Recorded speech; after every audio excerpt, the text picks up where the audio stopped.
அனைவருக்கும் வணக்கம். தினம் ஒரு சிந்தனையில் இன்றைக்கி கோபம் எதிர்ப்பின் வெளிப்பாடாகவும் இயலாமையின் வெளிப்பாடாகவும் அமைந்து விடுகிறது.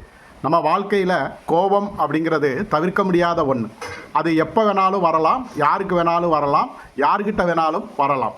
அந்த மாதிரி கோபம் ஏன் வருது அப்படின்னா, நாம் சில நேரங்களில் நம்மளுடைய செயல்பாடுகளில் இடைஞ்சல் கொடுக்குற மாதிரியோ அல்லது எரிச்சல் ஊட்டுத மாதிரியோ சில நேரங்களில் சில பேர் நம்மக்கிட்ட நடந்துக்குவாங்க.